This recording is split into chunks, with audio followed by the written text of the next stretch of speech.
Serpent Squad, it's I, Cracker99, and today is all about the Arctic Fox.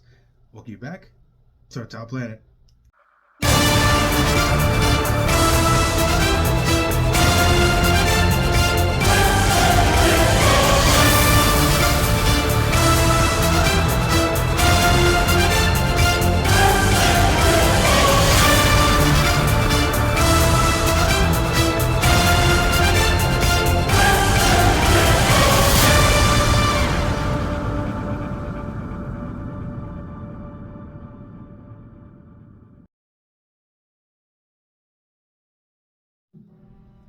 Alright, the Arctic Fox. Now, this fox looks like something that you reminds you of kind of almost like a little dog, puffy white fur, and you just want to take home and just like, you're my friend now, take him home with me. But no. So now, like Arctic foxes, I don't think they're being pets. So basically, they belong right in their native areas. But they do look cute at first glance, like a little innocent face. It was like, hey, what's going on? Like a typical fox. But Arctic foxes are very special. They can be found in Alaska, Point Barrow, east of the Canadian border, as well as the Aleutian Islands. Sorry if I butchered that.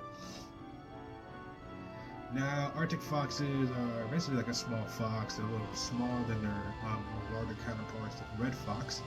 So these foxes are very short. You can tell basically Arctic foxes do tend to have white fur. I'll get into that a little bit later. So Arctic foxes are relatively small fox. They tend to only weigh around 10 pounds and tend to grow only around 43 inches long from head to tail. So yeah, they're pretty small fox, not too big and not too stocky like their other counterparts. They do inhabit basically like treeless terrain, tundra areas, rocky shores, so tend to be a little more diverse. They tend to live in dens where they can be out of sight from potential predators. Now, Arctic foxes do tend to be opportunistic predators because they'll basically eat anything. They'll eat anything, whether it's a live animal or carrion. They'll eat anything. They'll eat anything from lemmings, the voles, the small mammals. They'll eat berries, but as well as they'll eat birds, eggs, reptiles, amphibians. They do have a varied diet, containing both fruit and meat matter, as well as carrion. Since they do tend to scavenge when they get the chance for large carcasses that basically pass away from natural causes or leftovers from other predators. So they are having an opportunity to seize their prize, and they do tend to take advantage of it. Yep. Now, when it comes to parenting Arctic foxes, both parents do tend to partake in the rearing of their pups. So, females can have to around 15 young juvenile pups in a litter. And just like I said, during their process of raising them, both parents will take turns bringing food back and basically caring for their young. So they won't basically sell them different ways. They tend to have what both parents do partake in raising their young.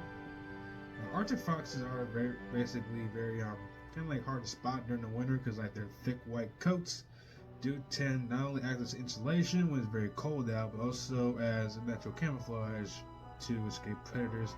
But this is basically during the winter time. Now during the summertime, they tend to shed their coats, they become a little more thinner. And like that way, like all the excess coat won't like cause them to heat up and like where it becomes too much. They tend to shed their coats, and their coats tend to change color from white during the winter to about like a brownish, grayish kind of coloration during the summer. And then winter rolls around, they shed their coats again, which turns white when winter rolls back around. So Arctic foxes do tend to use like camouflage to help them basically ambush prey, or at least chase down prey, or at least like escape potential predators. Living in dens, they can easily tuck away, and that way they'll have this hide when a potential threat tends to come their way. Yeah, so Arctic foxes are definitely very peculiar kind of fox. They do tend to basically avoid human contact as normal, but I wouldn't recommend going out there trying to capture a fox because their sharp canines can cause a lot of damage when they're threatened. So I would not suggest going toe to toe with a with a Arctic Fox, because like a bite from these guys can definitely hurt. So it's gonna be like a dog. It's gonna be like a dog bite. That's the kind of thing you don't want. So yeah, so we do see these foxes out in the wild in their native areas of Alaska, Canada. Do tend to admire them from the same distance, and like be that as it may, all the local laws do that may regard all these foxes, but than that, like respect their space and they will respect yours. And basically, if you attempt to admire these foxes in the wild, take that opportunity, maybe like take some photos, or when there's them in a natural area, that kind of thing.